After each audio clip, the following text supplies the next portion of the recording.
The mission of the Hawthorne Foundation is to launch both a boys' school and a girls' school in the New York metro area inspired by the teachings of St. Josemaria Escriva, who's the founder of Opus Dei.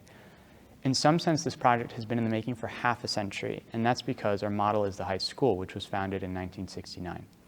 The Heights enjoys an extraordinary reputation in the DC area. For decades now, we've sent students from every background to the best universities in the country, from inner-city kids on scholarships to families with numerous children on financial aid, as well as children of affluent families, all of whom benefit not just from an education of the highest caliber, but from faculty members who are willing to stake their lives on the formation of their students' character, from boys and girls into men and women of virtue, who are able to integrate into society, become leaders, and renew American culture.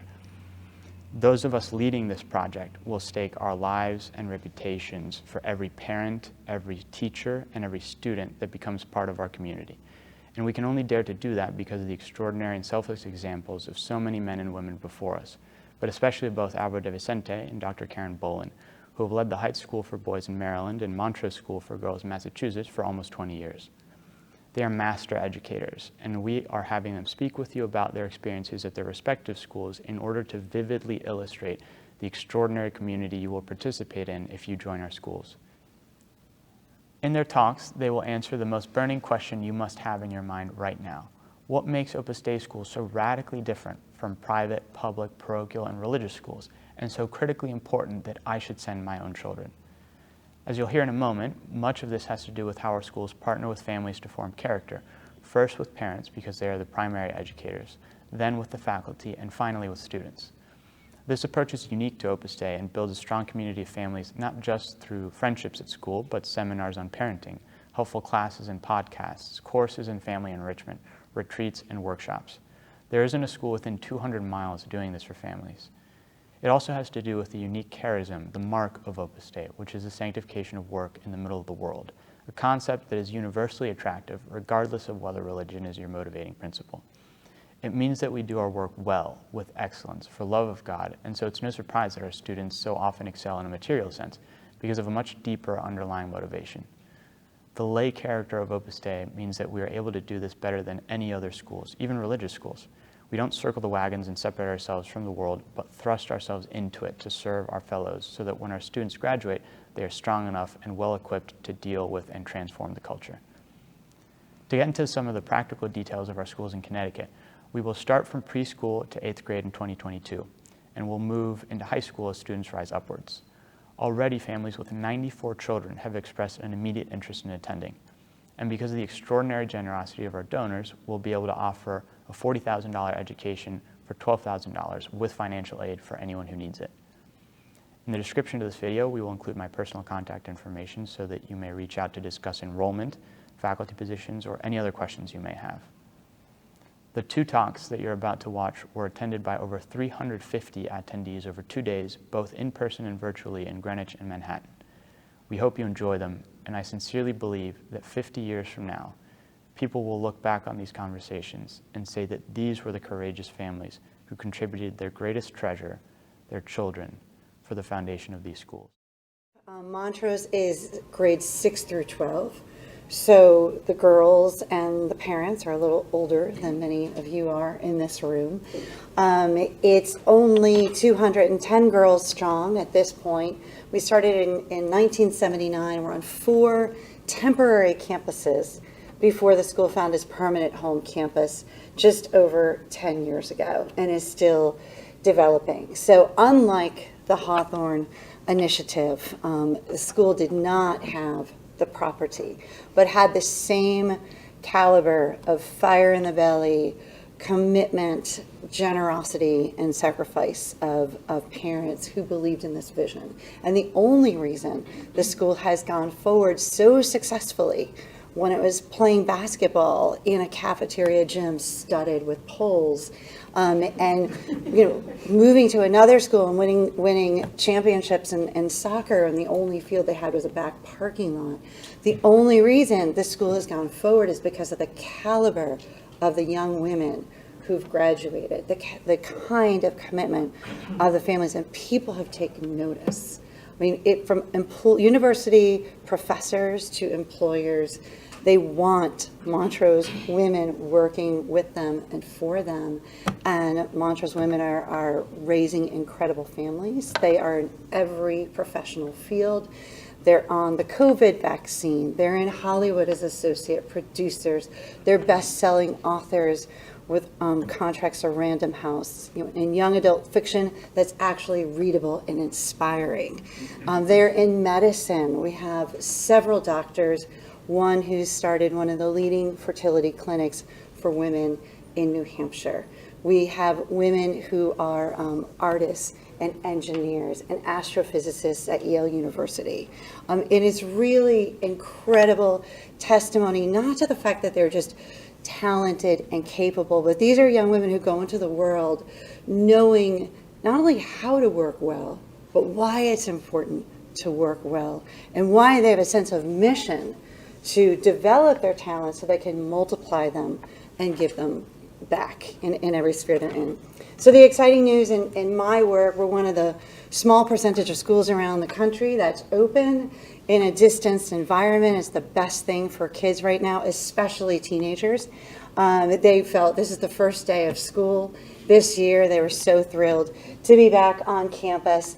And we're doing creative things. There are 88 little squares on the field for different kinds of athletic activity. Boston, as you know, is very careful, as we all are around the country, and we've been lucky and blessed that we can spread out and have everyone on campus and thriving at this point in time.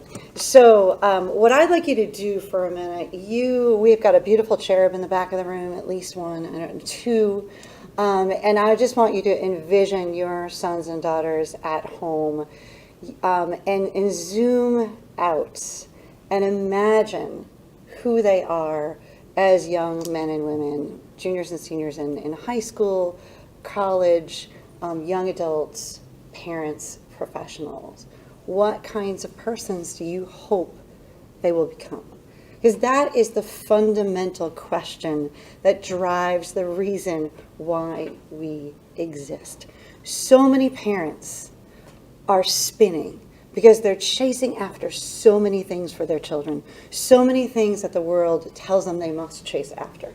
They must have X number of athletic, dance, and competitive chess and martial arts next to their name. They must go to the most elite preschool. They must be positioned by 5th grade for the most prestigious secondary school. And if by 9th grade they don't have a GPA of a 3.8 or higher, their shot at Harvard is really limited. And these stresses on parents are stressing children, but they're mostly stressing parents because we lose sight of the anchors. We lose sight of what kids are craving for, which is help me understand what matters most. When I think about this past year has been the greatest challenge to our mission and the greatest moment to kind of showcase the power of our mission in the world. Because it's not just the agility of my team and my faculty who's been able to pivot in a pandemic and deliver school online and in person. It's dealing with all the challenges that family and young people have, being apart, seeing so much violence on television and social media. Again, I am in the teenager world, which will come much faster than you believe.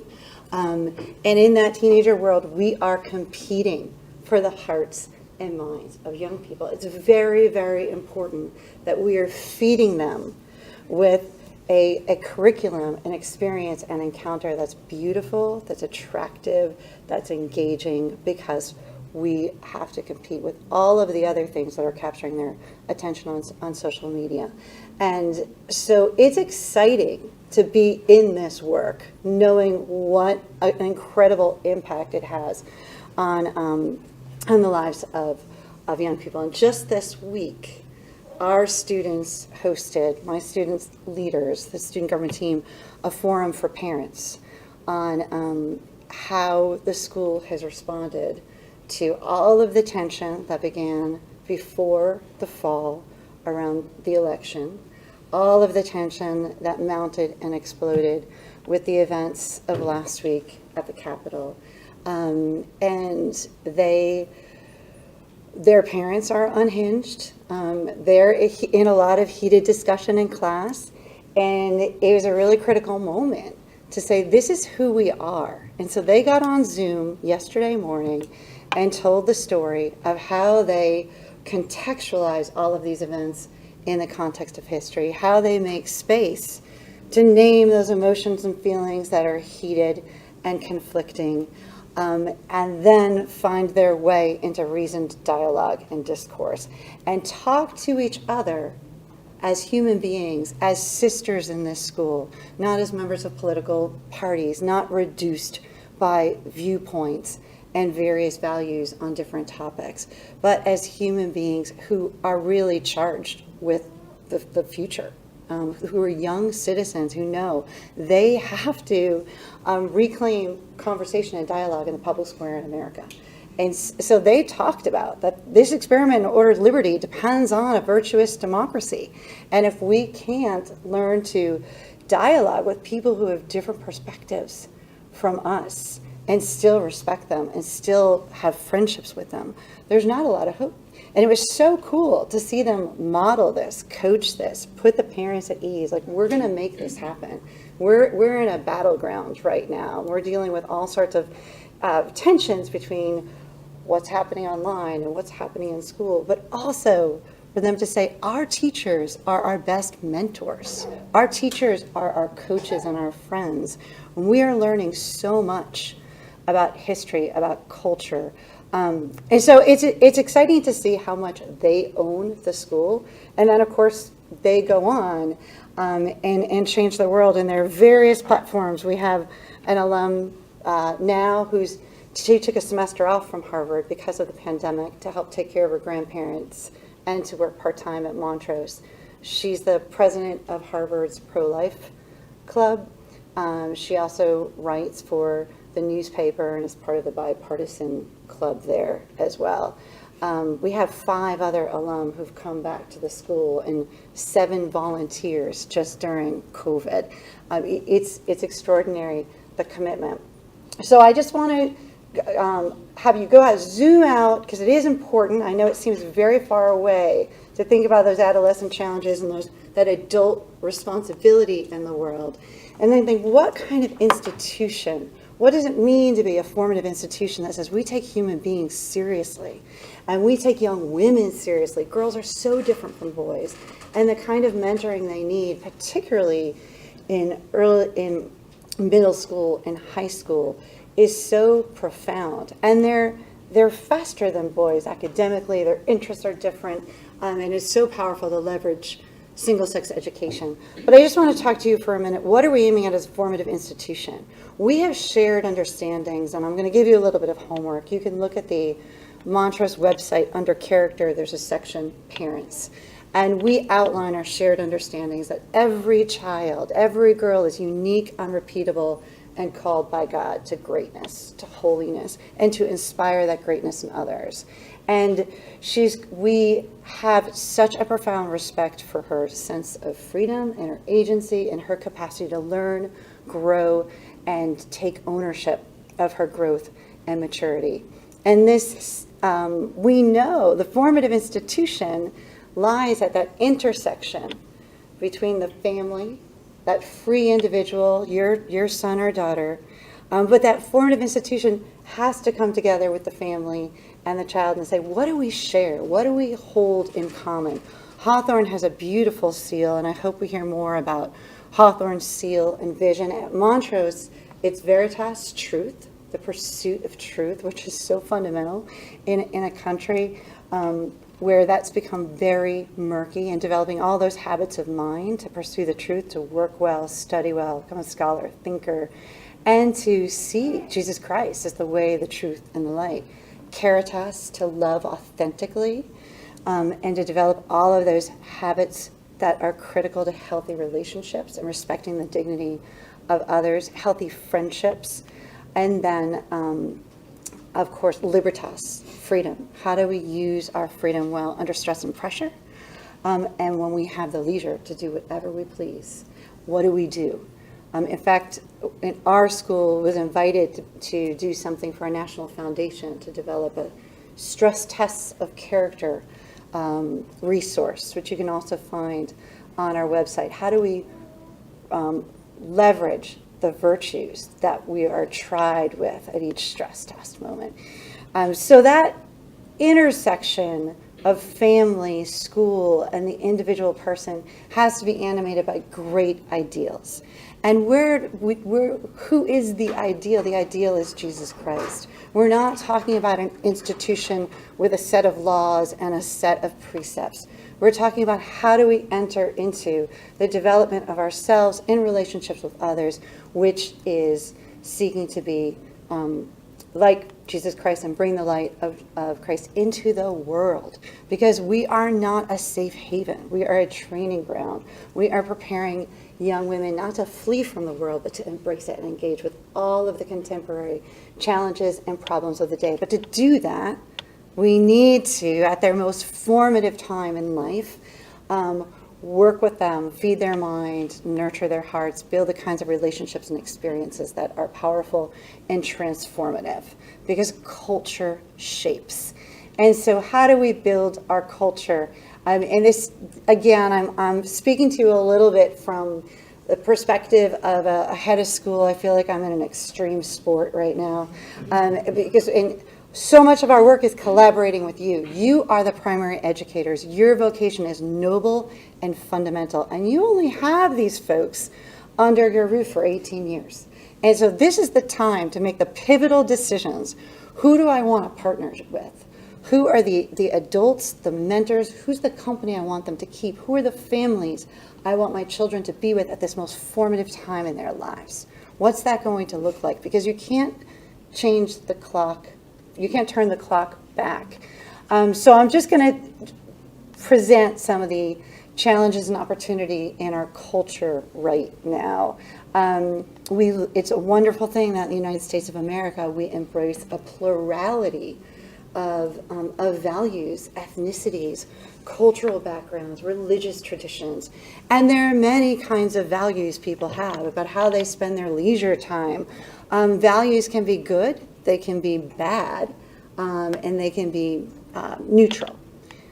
And then we also have a plurality of viewpoints. And right now, if we don't reclaim the dignity of the human person and the power of transformative relationships, and we don't transcend the political tension in our culture, we are reducing ourselves, our young people, to identity by viewpoint.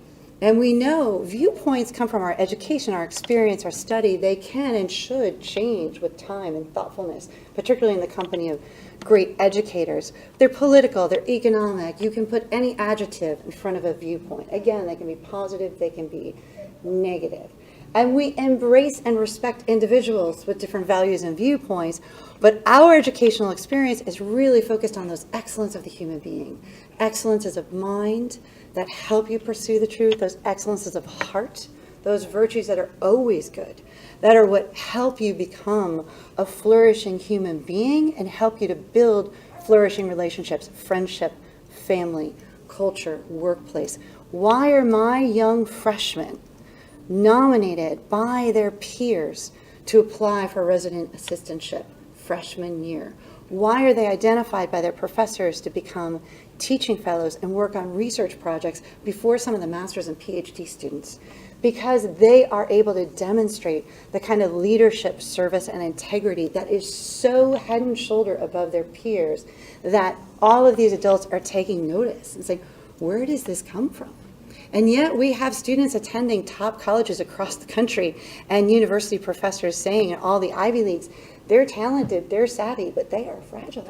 And those internal strengths do not exist. And the most important time to build these internal strengths that help us to develop the compass we need to aim for greatness, to form our minds, is in this pivotal K-12 time of life. So these are some of the habits of mind and some of the habits of heart we go after. We say where girls are called to greatness and to inspire greatness in other. And very much in keeping with the spirit of Opus Dei and St. Jose Maria's understanding that we find and discover greatness in the ordinary, and learning to work well in the ordinary, turning a soccer game, basketball practice, a homework assignment, work on a play, a rehearsal, turning that hour of work into an hour of prayer is so powerful, and it stays with them. You gotta give me a sign, Andy, I don't know where I am on time. I had a parent come to an open house recently, and she said, the reason I'm here is because I'm a hospice nurse. And I was working with a young nurse who was just always happy. Now, we're trained to help people die and bring joy to them, but this person was just sort of exceptional. So I said, why are you smiling all the time? And she said, well, I love my patients and I love my work, but really it's what I learned in high school. Whether I'm changing the bed linens or changing a dressing, I know I can do that for the love of God and pray for the person I'm serving. And this woman said, well, what high school did you go to? And she said, it was Montrose. And this woman came in the door for the open house and stormed me with this anecdote. And I was so moved, so incredibly moved by it. And this is the power. Again, we live in a rat race. You're tired and stressed out. I'm sure you look really great. But, the pressures on us, even in COVID, to work more, better, be more available, are great. And if we can't stop and reflect and ask ourselves those big questions, what matters most? Why am I doing this work? How can I do it well with a spirit of service for someone else? We spin. And we got to keep going back to that compass to form young people in this at a young age so they can start bringing it to their peers in college and in their professional lives, and they have that lasting in them is really powerful. We talk about that, the life compass every Montrose student takes with her into the world. She can consult. That is the proposition of a formative education in a school like Hawthorne. And what are the elements of it that ensure that we're aiming at this target? The elements of it are quite simply collaboration with parents, understanding your noble vocation, getting the insight and the experience, assigning students mentors. I was just talking with colleagues at Harvard University's project, the Good Project, and they study what makes good work. 3 things that make good work in their research. The work is excellent, the work is done ethically, and the work engages the individual who does it. And learning to develop those habits of good work is just part and parcel of what we're doing and training young people to do all the time. So having mentors that help girls navigate their perfectionism on one extreme, or trying to get organized and get together so that they can have what they need for class in a very age-appropriate way. Having that champion in their lives is really powerful, and having that champion in their parents' lives is really powerful as well. Having outstanding teachers, there's no question, teachers who are committed to educating the whole person, not just math, but what does it mean to be a great mathematician who cares about the kinds of bridges you build. Our teachers inspire our girls to be scientists and engineers. They do great projects and great labs, but they're also inspiring them to be thoughtful, to be concerned about the big questions in science and technology and progress. They develop relationships with these faculty and mentors that last a lifetime. I'm in touch with countless alumni across the globe. Critically important is to have a curriculum that's substantive, that's rich. The parents and educators who founded Montrose School in the late 70s saw this vacuous content in education. They wanted to restore to something substantive. They staked their claim in the liberal arts with a focus on character, leadership, service, and integral faith formation. Really fundamental. It's all about the whole person, the purpose of your work. Yes, we do 7 years of Shakespeare, Dante, but we're also doing contemporary And we're not just stuck to the Western tradition and classical education. We're always, the pedagogy, the approach to teaching and learning is rooted in a fundamental understanding of the human person, but always connected to cutting edge learning, what we know about learning in the brain, what we know about psychology, child development, adolescent development. It's all integrated. Classical understandings, contemporary research, Christian identity. And this combination is really rare. My work spans beyond Montrose in teacher education and research on ethics and character education. People come from us from around the globe and around the country, and they want to take a piece of it, the mentoring, they want to take a piece of our student life, they want to kind of replicate it. It doesn't work that way. It's about the core DNA, and it's about the families and the faculty who say we are going to commit ourselves to continuous education, continuous formation, so that we can nurture, model, coach, and teach our students in what matters most. So I'm going to stop there and invite you. These are some of the tips that our girls gave the parents yesterday about how they could have courageous conversations at home without getting into big fights. And we are very committed to ongoing parent enrichment. So we bring in outside speakers, but we also have coffee and conversation, short article readings, Christian formation, the whole gamut, so that we're feeding the parents who need as much support from each other and from experts in the field as well. There's a certain joy about Montrose. I mean, we have, one of the things the students love to talk about is all the traditions we have for Christmas and holidays. And Big and Little Sister, there's all sorts of traditions that make it just such a joyful community. But I think more than that, there's something powerful about the mission. And I think that really is fundamental to the education you get here. I think it makes the education different. You're not just going to class for the sake of going to class, you're going to class so that you learn how to be a good community member and you learn how to be that agent of change. I don't really have a favorite subject anymore. They're all like equally amazing. Yeah. I don't know. Like even if you're not like super comfortable in a thing, like you will get used to it. It's easier to learn here, you know?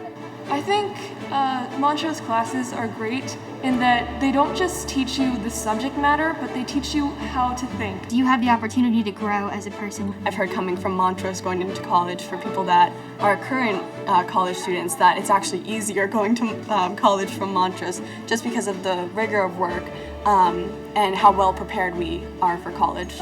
Everybody here is like really welcome. They will like say hi to you in the hallway, how you doing? They'll stop you, you know. And the teachers will also like talk to you too. Like you have mentors, like they really welcome you. And that's what's really great about it. Montrose has definitely given me a community that I can lean on, especially coming in sophomore year. I didn't really know anyone in the class, and so they were super welcoming.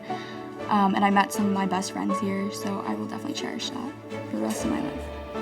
I've just had really, really great personalized care, especially in 7th and 8th grade, and that was definitely like a big factor into choosing to stay for high school because I knew like this was a place where no matter how stressed out I was or how crazy the course loads were or whatever else was going on, I knew that like my gifts would be seen and I would have like the opportunities to sort of further delve into them, and I also had the support and the encouragement of like everybody around me. So it's been really, really good. I would like to tell people that they should go here. The test is not really that hard. If you prepare for the test, then you'd be okay. My parents are feeling that it's worth going to the school because I'm learning more. Our 6th graders get to see, oh, look at that 12th grader. Look who I'm going to be one day. And that's a pretty awesome continuum too, right? To be 11 years old and noticing these seniors who are giving their capstone presentations and doing all these incredible things, being their big sisters, right? So they have this opportunity to not only sort of live in that moment, but also to be able to look ahead and to aspire to something a little bit bigger than themselves too. Time and again, Our Montrose students go off to large universities, and we get feedback from their professors saying, this is a student who speaks up in a class when the rest of the female students are silent. This is a student who came and volunteered and then got that internship. So because our students have been called to greatness here, when they go out into different arenas, they have not only great confidence, but the competence to back it up. I think what makes me the most happy is the ability to help students get in the driver's seat of their own life. Even though they're in the driver's seat, they've got God at their side in the passenger seat, and they're on a road to something incredibly beautiful. That's what the call to greatness is. Throughout all our classes at Montrose, we have driving essential questions that weave through everything we teach, and these essential questions are essential to life. When your girls grow up, they're not growing up to be students. They're not growing up so they can continue taking the English classes for the rest of their lives. You're growing up so you can go out and get a job and do something helpful for our community. And I think the way we're asked to think in class, the way we're asked to reason and discuss, big ideas and big questions really prepares us to go out into the world and become young women who can make a difference. And I think we need that now more than ever. Comments, objections? Yes. Something about what differentiates Opus Dei schools versus all other categories of schools. You did. Andy said that, just for the record. No, but I'm happy to speak to that. Sure. I think what differentiates Montrose and schools inspired by the spirit of Opus Dei is that idea of educating the whole person so that they are free and responsible agents. This education and freedom is a really powerful thing, and educating them to work well and find God in the ordinary and in their work is part of the ethic that runs through. St. Josemaria also said parents have the primary responsibility for the education of their children. That's true in a lot of Catholic social teaching as well, and it's important that schools are places that value the input of parents, not on the chemistry curriculum, but this is what I'm seeing my child needs. How can we work together in their formation? So Alvaro, you can add to that, but I think parent as primary educator. And by the way, first and most important, and always. Both of my parents are in heaven, but they are always informing my life. And so to have a place where your formation is taken seriously, your role as a parent is taken seriously, but that education and freedom, people want to focus on behavior. St. Josemaria said we're not neurotic collectors of good behavior reports. We know kids are messy. Like we're in the business of not churning out perfectly well-behaved kids, but what are the formative opportunities in all of the mess-ups and the adventures and the fun? That's where the real growth happens. And understanding that and really embracing that and not being afraid to go into the world. We're not a circle the wagon, protect yourselves from everyone else in the big bad world, but we're here to renew it. We're here to change it. We're here to be the light and love of Christ and give witness to that. So I think giving that sense of charge and responsibility, and that is fundamental. That's the ethic our girls carry with them, and someone might not even articulate that that's the spirit of Opus Dei. It's just that they've gotten it so consistently. Yes? I have a question, but maybe it's going to be answered later. So what is the structure of the foundation in contrast? So your Montrose school, and then this is how is here's the connection exactly? Yeah, that's a great question, and I'm sure it will be answered later. So we're our own independent school with our own independent board. We were founded by parents and educators. Actually, it was a group of parents who were friends, had young children, and said we've got to do better. They collaborated. They brought on top-notch international educators. They asked Opus Dei, we would love support from your chaplaincy. We would love to have chaplains. We would love to entrust the Christian formation ethos of the school. So all the schools in this country, are independent. There's sort of a groundswell of founders who support it, who come up with sort of the distinctive seal and mission. There's a lot of resonance in that we're all inspired by this spirit of finding God in the ordinary, that sort of secular character, ordinary citizens, parents and lay people founding these schools. That's what we have in common, and we draw our inspiration on the spirit of Opus Dei. But I'm sure Hawthorne will be sharing more on how, and everyone's story is slightly different. When Andy calls and says, could you come up here to speak about the Heights and Hawthorne, I always say yes, not only because of the opportunity to come here, but because this is such an exciting time for, I'm sure for you as prospective parents, for me as an educator, because of seeing what Hawthorne can do. And also, thank you, Karen, for that presentation. It's always inspiring to hear other educators talk about what they do and how they do it. So thank you for that. I have a couple of videos after a few words. I'm not very good about managing technology and speaking at the same time. I learned to chew and walk a couple of years ago, so I'm happy with that status for the time being. What I want to do today is talk about, perhaps following up on some of your questions, why would a school like the one that Andy's proposing, Hawthorne, be different from anything else that you may see or have around? And why would sending your children to those schools, that school, be worthwhile? And I can tell you about that from my experience at the Heights.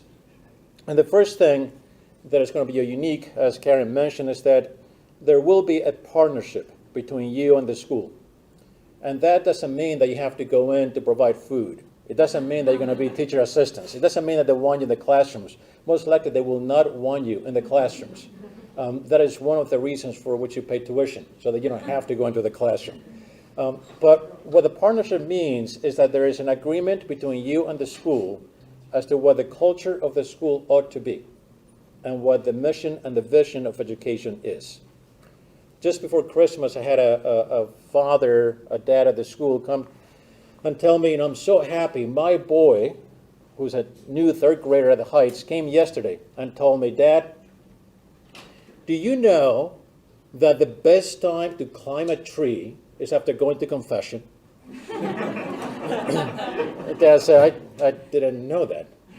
But he was very happy. He said, because one is that he's climbing trees, and he thinks that's a good thing to do. And when you're 8 years old, that is a good thing to do. I wouldn't propose it, at least at my age. At your age, you all look young enough that you could do it very artfully. But the other thing is that he now has a sense of the supernatural and how it interacts with the natural. That doesn't happen because a teacher told them, listen, kid, do you know the best time to climb a tree is after going to confession? That's not part of the curriculum. That's not a lesson plan.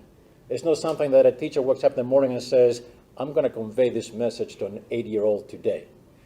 What happens is that every school has a culture. You create as a school a microculture within which the children live and grow. And the microculture is how teachers relate to one another, how teachers relate with the parents, how they relate with the students, how they react to things, how they react to good things, to bad things, how they view the world.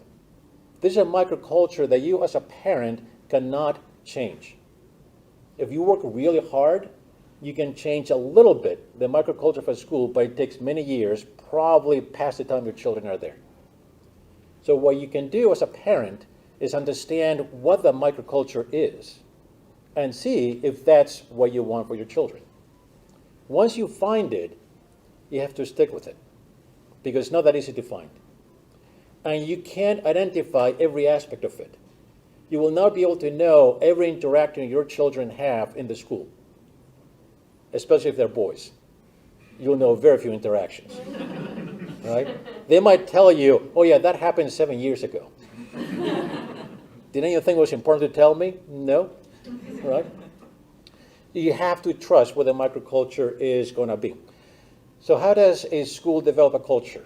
I think in the case of Hawthorne, in the case of the Heights, I think there are 4 components to it. The first one is the curriculum and the structure. You are responsible for your children's education. Right? At the end of your days, at the end of my days, we're going to be asked the question, how do you educate your children? In the case of my days, I have to answer that as to every Heights student. I have to go before the Creator and say, this is what I tried, and this is what I tried to do. In your case, that question is going to be a lot more poignant because it's your children, and you're responsible for them. And one of the answers is going to be, well, here are the people I partner with. Here are the people I brought into my corner. Because we all know professionally we can't do everything ourselves. We have to look for experts for several areas. The curriculum is a way in which a school conveys a world vision and a vision of reality to the students. So the curriculum matters. Look at the reading lists. I had a current Supreme Court justice who in early September came and asked to bring his son to the Heights. And the reason was the reading list. After the session, the court session was over, he had looked at the reading list of his president's school and decided these books are not worth reading. As a matter of fact, these books should not be read by a young person. And they happened to look at the Heights reading list and called right away and said, that's what I want. If that's what you're reading, that's what I want my boy to read. A curriculum matters. It has to be boy-friendly. There's now a fairly famous national psychiatrist, and I haven't asked him for permission to use his name, so I won't, but he's written a ton of books on single-sex education, and he talks all over the country about it. And when he was a younger psychiatrist, he had a patient who was a third grader who had just gone to a new school. And this boy was ADD, ADHD, you name it, and was in several medications.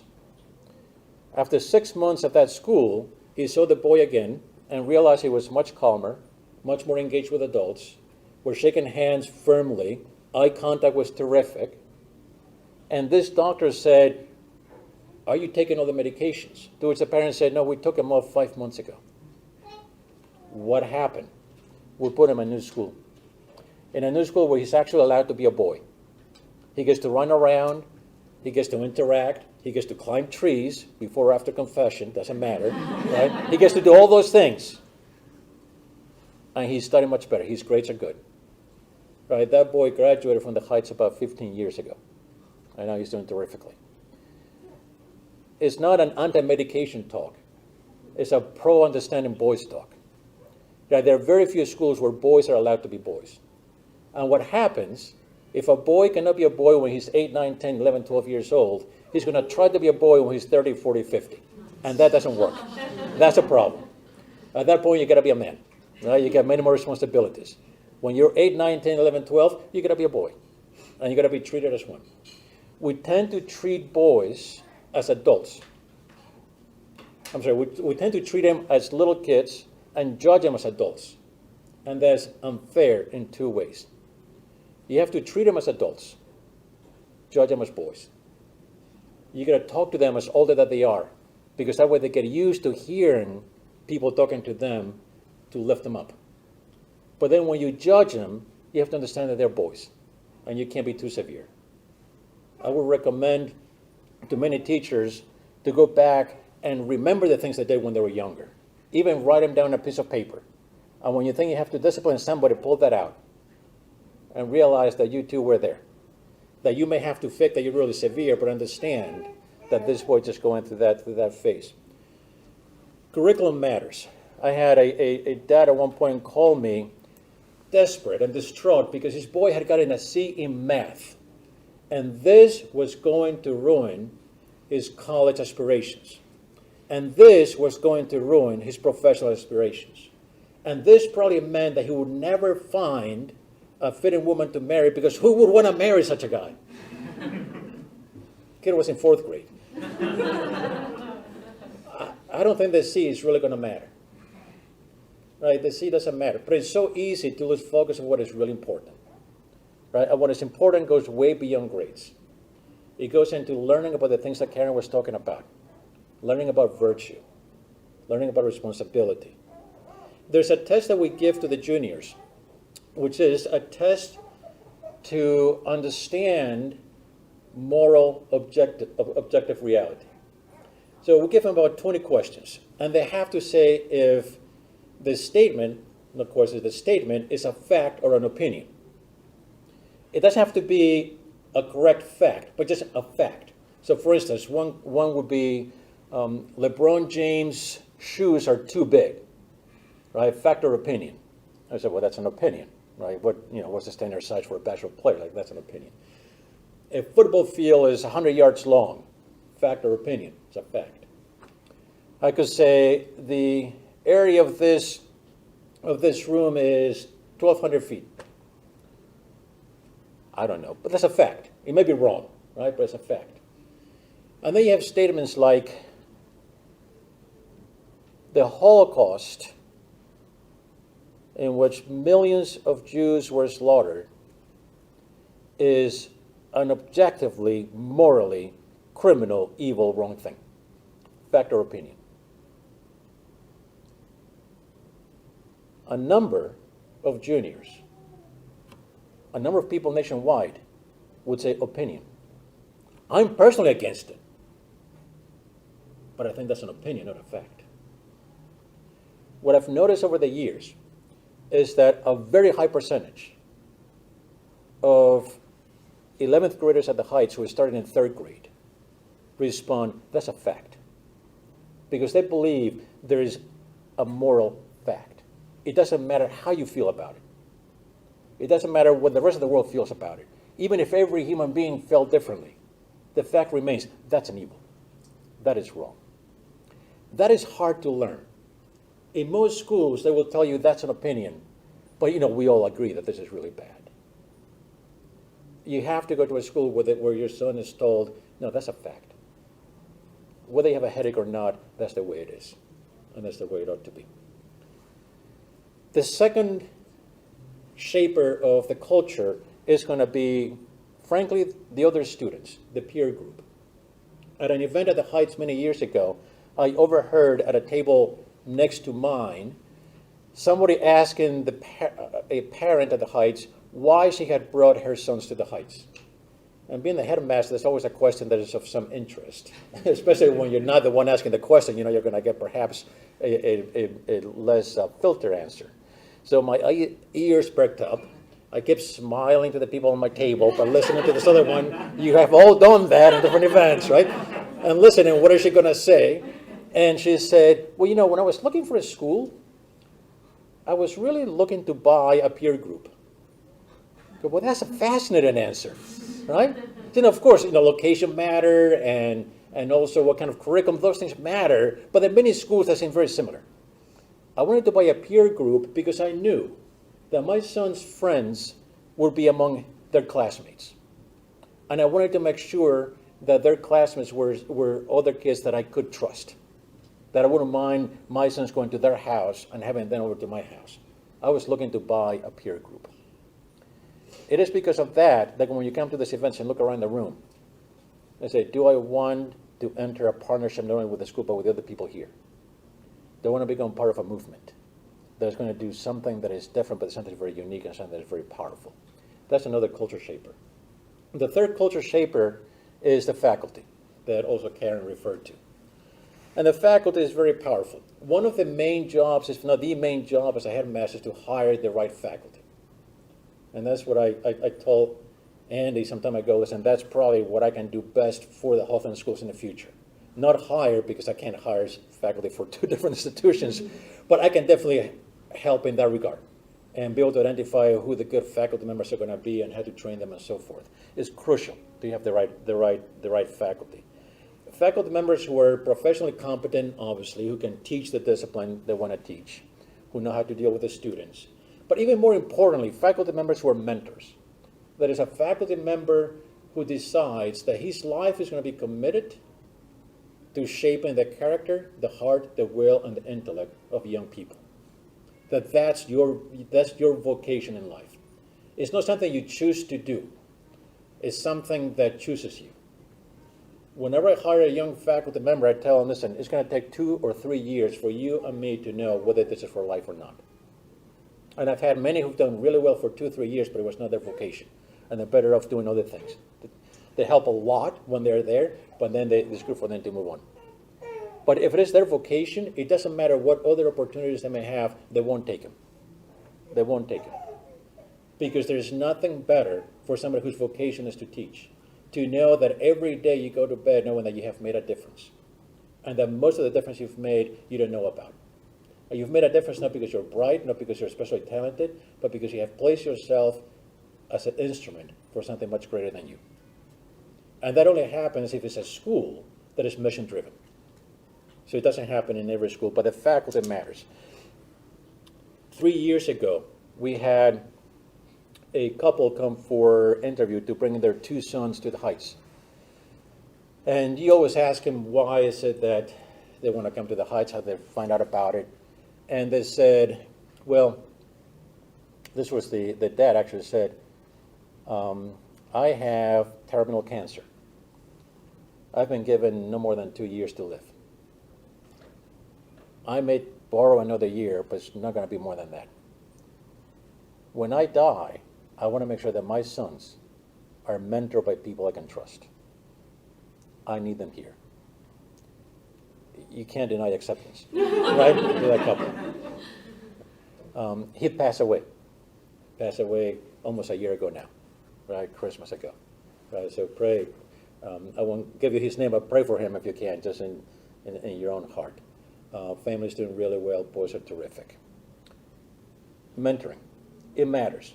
Right? As a parent, you know that if your son is going to be entrusted to people for 7 hours a day, 8 hours a day, through the whole academic year, you want to know that those people are the people you want, that you can trust them. One of the more challenging times, to teach at the Heights, I would say, is third week in December, first 2 weeks in January, third week in May.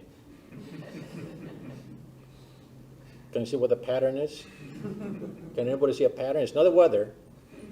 It's not a solar eclipse. It's when colleges are out. And it's challenging and beautiful because the number of alumni who come back to roam the hallways and talk to the faculty and have lunch and so forth. And it's fantastic. I mean, I wish I could cancel school for that time and just hang out. You can't because you do have students that you have to teach, right? But there's a mentoring that happens. There's a closeness that happens. There's a relationship that develops that doesn't end at graduation. It'll be a pity if it didn't end at graduation. Fourthly, as a culture shaper, and most uniquely important for this venture and this group, is following on your question about what is it about Opus Dei that is so unique. And in many ways, Opus Dei is a Catholic institution, so it's going to share much of what Catholic schools do.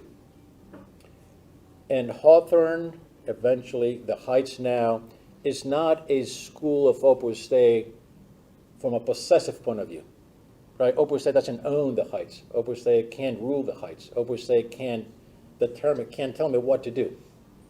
I would be crazy not to try to follow the indications of Opus Dei. And the parents of the Heights will want to lynch me, and rightly so, if I didn't follow those indications, but they can't tell me what to do. It's in a descriptive way. The Heights is an Opus Dei school. It describes the kind of school that we are, the spirituality that we have, the orientation that we give to our Christianity. And here are the two main, what I believe are the two main characteristics of the spirituality of Opus Dei that apply best to schools. Number one is the sense of divine filiation. Right, St. Jose Maria, from the very first day that he founded Opus Dei, he said, one of the most important, if not the most important virtues that we have is the deep sense that we're children of God. Many years ago now, one of the former Heights chaplains, who was the chaplain at Oakcrest for many years for the Ron Gillis, who passed away 7 years ago now, is a wonderful man, wonderful priest, was coming back from a pro-life march downtown D.C., and it was in the metro, totally packed. And happened to be standing next to another priest whom he didn't know before, so they introduced each other, they were talking about where they were from and so forth. And next to them was this homeless, perhaps drunk, middle-aged man sitting on the handicapped seat, looking at both of them. And after a couple of stops, this homeless fellow said, "Excuse me, fathers, what is Christianity all about?"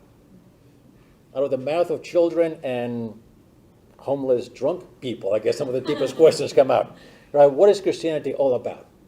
And it's for the Anderson to figure out how to answer that question, period. But especially in the metro that is packed to a homeless, inebriated person. The other priest says, Christianity is about the fact that God loves you. That's powerful. That's the first characteristic. It's not about what your son will do. It's not about how he feels about it. It's about the fact that your son is loved by God. And at a place like the Heights, we know that. And when you're a faculty member at the Heights, you know that what you're doing is you're trying to keep your heart clean so as to offer it to God so that it may be an instrument to love your son through that faculty. That's number one. And the second one is what St. Jose Maria preached from the very beginning, even though it wasn't that much preached about at the time in the 20s and 30s, which is sanctification of work. Is that the way you're going to become really holy is not going to be just by praying, you have to pray all the time, but by doing what you do really, really well for the right purpose and the right reason, the right intention. Sanctification of work. That is very powerful for the school. When you tell a boy you have to study hard, not because you want to be really successful, that will happen. You have to study really hard because that is your mission in life. Right? We say that a man's work is like his signature. People know you by your work. And as a student, you want to be known by your work. And we teachers know that. You can pick up an exam and say, oh, this is so-and-so, because he does good work. Right? He's thorough. He's articulate. I'm sure it's so-and-so. We're known by our work. What is the goal? And I'll conclude with this. Because you can't shape a culture if you don't have a vision. And I could give you several images. I'll give you one that every Heights alum in the room will roll his eyes and go, there he goes again. But it comes from a book that I imagine most of you have read, and if not, I will go home, pick it up, and read it. It's by C.S. Lewis, called The Lion, the Witch, and the Wardrobe. It's a beautiful book. It's a fable in which 4 children go to this mythical world that has been bewitched by an evil witch, and everything is frozen. And their tour guide is a beaver, and a talking beaver, because if you're a tour guide, you better talk. There's a talking beaver who is telling them about the shame that this witch was able to, semi-destroy this beautiful world. And the children are distraught at this. And they ask him, what's going to happen? Is it ever going to get better? And the beaver tells them, yes, when Aslan comes, it'll be fine. Well, who's Aslan? Well, Aslan is a powerful lion. Is he safe? They know. Aslan is not safe. He's powerful, he's terrifying. But he's good. And that's why he's going to transform this into a beautiful world. That's the image for your sons. They wouldn't go to a place like Hawthorne to be protected, although they will be protected. They go there to be empowered. They go there because they have to become men who bring their own culture, microculture with them. And they can expand the sphere of influence that they have. And it's a social culture, it's a moral culture, it's a spiritual culture. So they can expand to their future families, your grandchildren at the very least, but also in the workplace. We need to be part of a solution. Now, too often we're reminded of the problems in the world. And the problems are opportunities. Your sons will be part of the solution.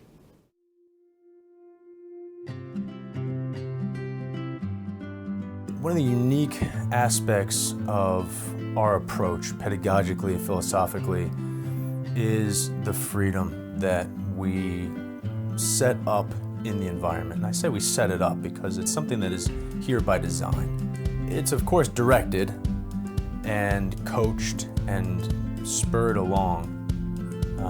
But I think that aspect of freedom, both in and outside of the classroom, is something that works very well. And it ties into the most important aspect of our approach academically, which is to plant the seeds in their minds and their hearts of these young boys, the seeds of the joy of learning.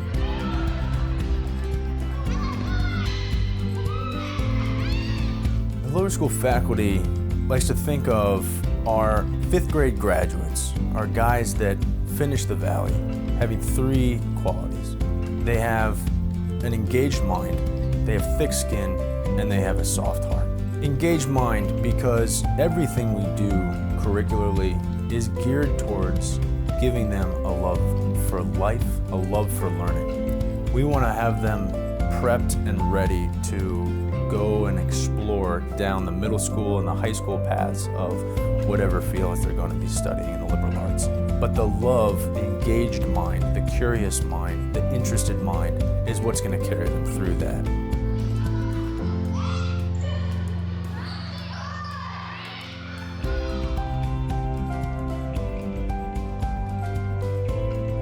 As they start moving into middle school, friendship's going to become very important.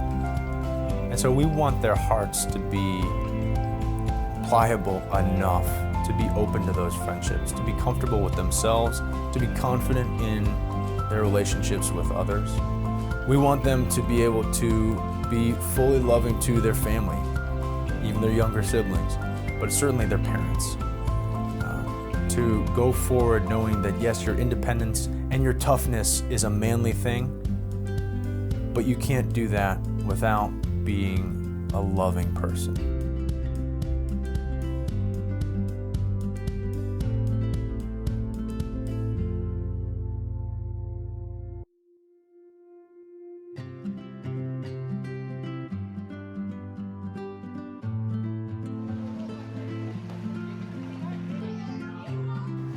The middle school years, they're often a time in a boy's life when he's particularly impressionable. They're somewhere in between a young man and a young boy. And these years, they often shape the expectations that he has for himself going forward in high school. And as a result, these very significant years of growth can be easily lost and can sometimes even pass without enough direction or personal resolve or the strength of a developing will. Opening a student's eyes and ears to observe beauty and goodness and truth at this important age of rapid growth can inspire him. And the way we do this is through interpersonal mentoring and a carefully chosen curriculum, and also an environment of freedom where a boy's will actually develop.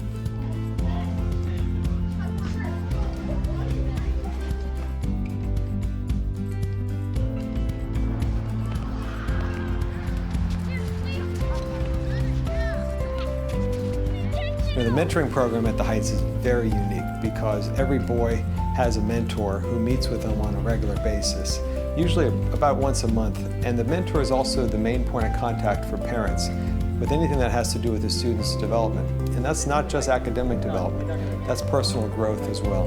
The Heights is a school for boys, but it could easily be described as a school for families, a school made up of families, because parents are the primary educators. That means that they're the ones who are chiefly responsible for their son's growth and development. And that creates a very unique partnership because we recognize the authority of the parents in a boy's life. And more often than not, we're in conversation with parents about how we can guide a boy, what directions he needs to go in, not just academically, but personally as well. Heights, we care about the intellectual, the spiritual, the moral, the physical, and finally the character growth of your son. And the way we do this is through interpersonal mentoring. We have a faculty that will inspire your son. And as they inspire your son, and your son grows in his own motivation, parents often remark, there's something unique about this place. And I'm convinced it comes down to the partnership that we have with families.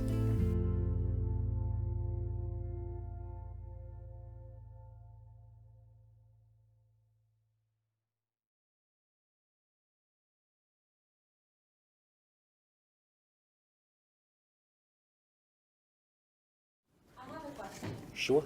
Since you're going to be in charge of picking up those teachers, right? Am I right? I'm going to be a consultant for it.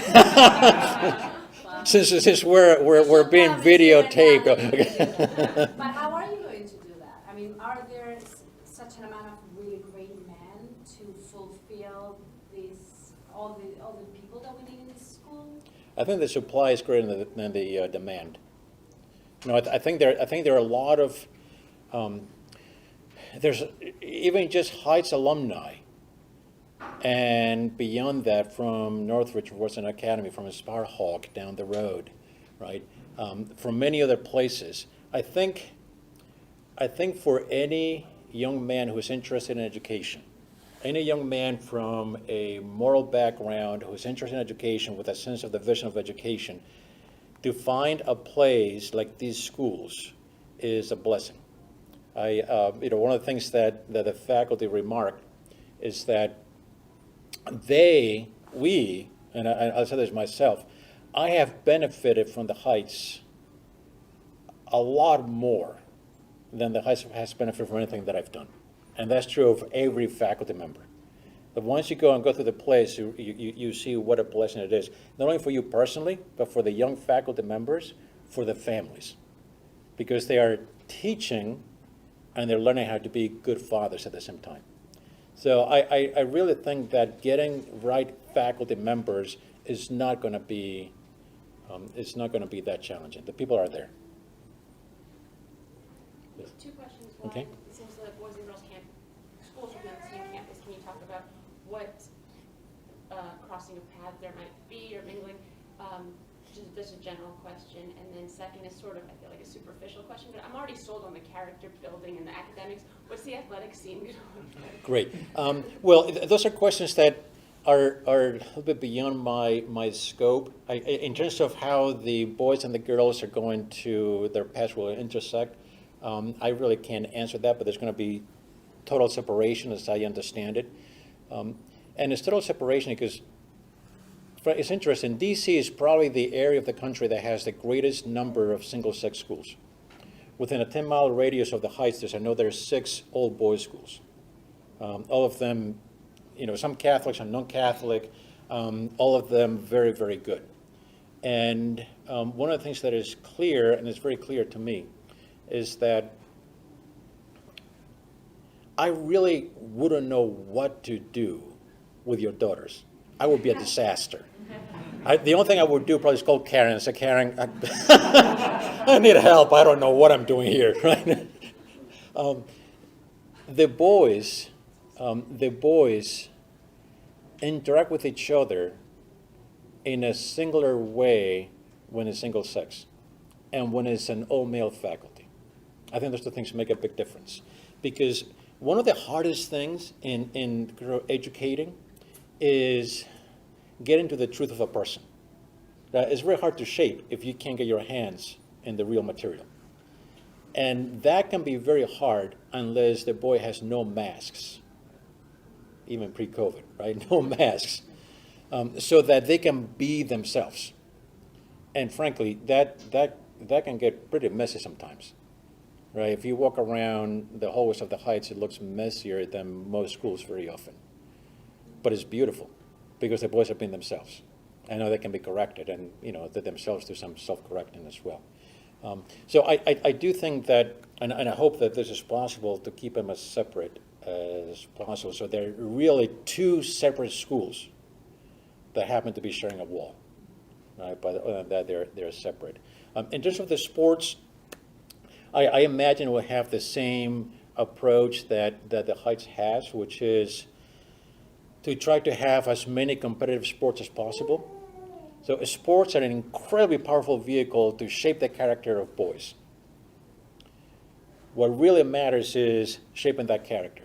At the same time, I hate losing.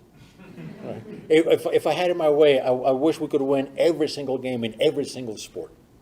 It takes me, I have to work hard at smiling after a defeat and telling the students, that's all right, you guys work hard. Right? But here's how winning and taking care of character are compatible, is the coaches. One of the things that we do at the Heights that I think Hawthorne will do is that all the coaches are going to be Heights faculty or alumni. The same way that you have to entrust this school, as an administrator, I have to entrust the coaches with the culture they're going to create. They have to be people I know are going to create the right culture, but also really competent in terms of developing the skill of the players and so forth. So I think the approach will be the same as it grows, which will be to try to compete in as many sports as possible and to really compete at a high level without compromising the academics, the character, and so forth. Yes. So Alvaro, we're in New York, and I'm sure DC is similar, but not at the same level, where the culture, I think it's fair to say, is that people are looking ahead from the pre-K nursery school level into positioning their children to go to the most prestigious, whatever the next level is in their life. That's a fact of the culture in this area. So I imagine those of us who are thinking of taking the plunge on Hawthorne don't necessarily have that goal for our children. But what could you say to reassure a parent that they're not going to sacrifice opportunities for their children to go to the best universities that this country has? Yeah, no, great question. Thank you for that, because I would say that I think as a parent coming to Hawthorne, you want to have as a goal to position your child in such a way that he could go to the best university in the country or in the world and attain incredible professional success as the standard is set by the world. I think that has to be the expectation, that has to be the hope. Whether that is the path that he follows or not. Right? If down the road he decides he's going to do something else, that's fine. But you want to make sure that he has the position to be able to say yes to that or no to that. There are two factors that are going to come into play. The first one is that Hawthorne will be teaching the liberal arts the same way that the Heights is teaching the liberal arts. And depending where you went to school and your own education, you may think of the liberal arts as this stuff that you don't have to study that hard and you talk about in the bars with your friends and then you get an A. And just put that out of your mind, because that's not what it is. Right? Think about the liberal arts for purposes of an elementary and a middle school as a way for your son to learn who he is and why he is in this world, to learn about reality, both internal as a person, external as the world. What you're going to do through that education is you're going to prepare your son not to do this particular job. Right? Sometimes parents ask me, will you teach programming to fourth graders? I go, that's like giving him a laptop today and say, here, keep this in your room and then use it when you start working in 20 years. It will be obsolete in 2. Right? Like, no, I don't want to teach him that. We want to teach him how to think. We want to teach him to put out a blank piece of paper and ask himself the question, what is the most beautiful thing about a tree? In one sentence. A tree is beautiful because what? Think about it. We want him to be able to articulate his thoughts in the written form and the speaking form. We want him to grow in sociability. Yeah, forget the smartphone as a kid. No, you don't want to develop an antisocial kid. Forget that. We want him to stand in awkward silence next to another kid for minutes and then go, hey. And then come home and say, I had a great talk with another kid today. Right? We both said hey and grunted about the same decibel level. It was fantastic. We want him to do that so he grows in confidence and sociability. So the liberal arts, I know, will prepare your sons to be able to pursue whatever career it is, in whatever professional field it is. Because they'll be the guys who think, and they'll be the guys who can articulate, and the guys who can introduce themselves with self-confidence. So that's one thing we want to do. The other thing that we want to do is we want to make sure that he is motivated to be the best he can be professional, be extremely successful, and make tons of money and donate to the Heights. No, sorry. Just to introduce subliminal messages, no. We want him to be really successful, incredibly successful, but for the right reason. Not because I want to be seen as somebody who is, really powerful. Not because I want people to because this is what God wants me to do. And because I want to help the sphere of influence through it. We need your sons to go into great businesses, to be powerful lawyers, to be surgeons, to be politicians. Right? We need them to be out there and changing the culture. That doesn't happen in this country unless you can make the right move, so to speak, whatever those are, right? But unless you can go to those schools, whatever those may be. We need them to do that. But in the whole process, we need them to keep their heart and their minds in the right place. And that's where the introduction at a young age really, education at a young age really matters. So thank you for that. That's good. So this is actually a question that we got online. Okay. And this person was wondering if you could elaborate on how the schools catechize their students and how exactly the Catholic faith concretely underpins both instruction and extracurricular activity. Great. Yes, so the question is, how does the school catechize the students both in the curriculum and extracurricularly? And well, I say in terms of the curriculum, there is religion class, which is, at least at the Heights, and maybe Karen, you can comment on Montrose, but at the Heights is mandatory for all Catholic students from 3rd grade through 12th. And then is an elective for non-Catholic students. Right? So as a non-Catholic, you don't have to take Catholic religion, but you can if you want to. In the high school, for non-Catholics, we have a philosophy ethics program as part of the curriculum. And then in terms of the sacramental life, Mass is offered every day. So Priest of Opus Dei who celebrates Mass. Now during the pandemic, because well, the Heights has 560 students, we get about 200 coming to Mass daily, and it's always voluntary, right? They don't have to come. We can't fit all those who want to come to Mass and be socially distant in the chapel, so we're having 2 Masses a day and also streaming the Masses into another large classroom for overflow. So Mass every day, confessions available before school, during lunch, during morning break, and after school, and then once a week per grade. So there's tons of confessions, and I say not, you know, I don't think it's because Heights students are particularly sinful kids. I think they just know the importance of going to confession. But I think, so that's the program. In addition to that, I think really the most important way in which students are catechized, so to speak, is through the influence and example of the faculty. There's so many students who decide to go to Mass because they see a faculty member going to Mass on a daily basis, especially for the younger students who look up to these guys, the faculty members. Right? You don't have to, you know, the teachers that you saw here on the screen, they don't have to tell a kid, listen, you should go to Mass. If they say, no, listen, I can't meet with you now because I'm going to Mass, that boy will follow. The peer group itself, there is an alumnus who graduated many years ago. He just got married actually now. When he was in 3rd grade, he walked into the chapel,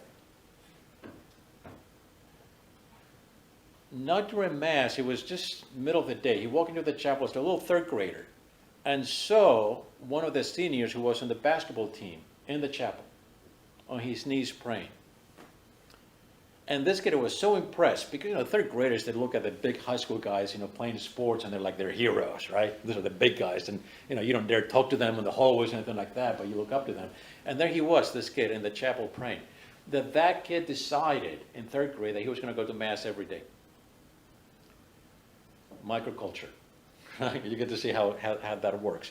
So I would say that's the curriculum, and, you know, if the person is interested, in the Heights website, they can go to academics, curriculum, lower, middle, and upper school, and see in detail what each grade offers curricularly.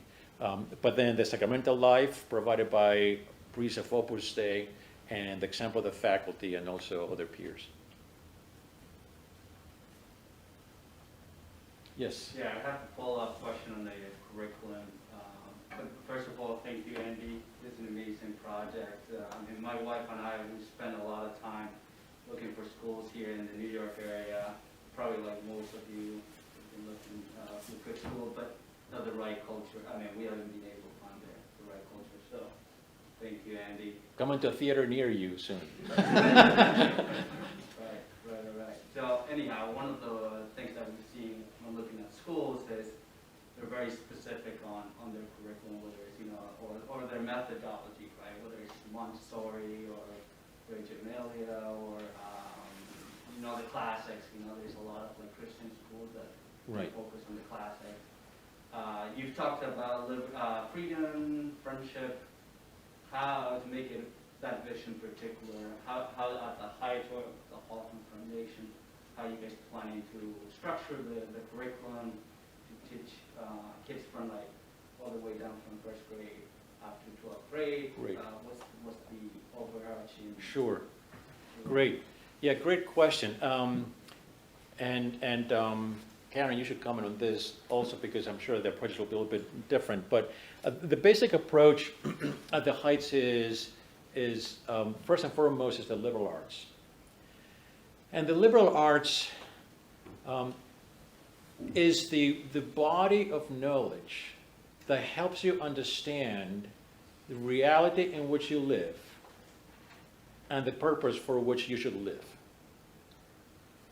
That means that the liberal arts include the reality in which you live. It includes biology and chemistry and physics, because that's very much part of the reality. But it also includes history, right? Because if you don't have a sense of the past, you don't know where you are contextually. It involves literature. It involves the classical languages, right? The liberal arts will teach you reality around you, and the only way you can teach reality in a truthful way is by including philosophical concepts. Because philosophy is like the plastic wrapping around the six-pack, right? It keeps everything together, right? If you detach it, you have a bunch of cans. And that's what happens sometimes. You go to the schools and they give you really, really good cans, but there are too many, you have to carry them. And you're going to drop them as you go along. Now the philosophy will give you the wrapping, now you can carry them. Now it's all contextual, now it all makes sense. But the philosophy is a servant for something greater, which is a theology. Because that's what really gives you a sense of what this is all for. Not just what it does. Right? It's important to know what things do. It's really important to know who will do them best. But the most important question is why. Right? Is the why questions really matter. So that's what the liberal arts do. What does that mean specifically? Well, when you get down to the younger grades, things that matter a lot. We do a lot of natural history. Right? Boys are very tactile. Right? 8, 9, 10 years old. For them, it's really important to know the surrounding world. Right? The property that Andy's showing is beautiful and fantastic because the boy will be able to go and look at reality. Right? 2 months ago, I was walking down by the 3rd grade classroom, and there were some 3rd graders, new students, who said, "Sir, look at the centipede." Yeah, they were all looking at this centipede. And I walked by and I said, "Yeah, that's great." Right? And one of them said, "No, sir, you're not looking at it." And he was right. He was right. Right? I acted like an old man. Like I just, glanced and go, "There's a centipede. I've seen centipedes, like just another centipede," right? But for them, it was like, no, sir, you're not looking at it. Right? They're in reality. Once they get to look at that centipede and they understand and they appreciate, right? If you can love what a centipede looks like, you're going to love beauty in the future, right? So everything from there at that age to then once they get into the middle school, also very tactile. We're in Potomac, Maryland, which is not farm country. We're trying to bring chickens into the campus. The neighbors complain once in a while, so I have to get rid of the chickens. Fortunately, the chickens are very useful. I mean, you either eat eggs or eat chicken, so that's all right, right? And then we get some more. But just for them to be in touch with nature that way. So you do that, but then you have to study literature. Not the book that is trendy today, because that's, yeah, if you're going to read, if a boy is going to read 5,000 books, then he could read the trendy book. He's not going to read 5,000. If he's going to read 50 books while he's in the school, you have to get rid of that trendy book, right? You got to go to the classics. It's a misuse of time, misuse of resources. So you have to study those classical works where they're going to be able to understand what is it that men like me have been talking about for the last 1,000 years, and how have they resolved these issues, and what mistakes have they made so I don't have to make them again. And then as they get into the high school, they're going to get both more specialized and also get more a wider understanding of things. So specialized, where you may have a student who's doing the 5th year of Latin, 4th year of Greek, or maybe he's doing a programming class, right? I have a student this year who's done 4th year of classical Greek and 3rd year of calculus and a programming class. Well, that's a pretty good combo, right? That's highly specialized. But at the same time, he's taking a class on history of Western thought. You know, what have people thought about most importantly for the last 2,000 years? And how does that affect us today? That's the liberal arts curriculum. And that's why once you go through that, then you're able to go into any profession and do really, really well, right? Because you have the capacity to learn, but also you have the context within which you can put this profession and really make the right decisions. So that's, I hope that helps. My name is Patricia White. My husband Tom and I have 6 children, ages 10 down to 2 months. And I'm happy to briefly share with you why we're so excited about Hawthorne. Unlike them, I'm going to have to be reading my papers. By way of background, we live on Long Island. That's where Tom is from. I'm from Spain. And we have been there since we left the city in 2012. In fact, today, it was 1 year ago that we moved into a new home that we built in Garden City. We spent 1.5 years of our lives in that project, customizing every last corner of every single room. It was an enormous effort, and it was extremely stressful, especially because Tom kept reminding me that we were on a budget. We thought that would be our home forever. But last week, we put an offer into a house in Stanford so that we could be part of Hawthorne on day 1. Why are we doing this? It is not because we're unhappy with the school options that we have on Long Island. We, in fact, have excellent options, both elementary up to high school for both boys and girls. As I personally witnessed in both high school and at a university, entrusted in Opus Dei, not only match or exceed their oldest and most reputable schools in their curriculum, campuses, and sports programs. They provide formation, both intellect and character, to help our children understand what it means, and this is an idea that has been repeated here many times, what it means to have true freedom, without the pressure of the relativism that infects every aspect of culture today, including what is being taught in all of our schools. Not this school, but all of the rest of the schools.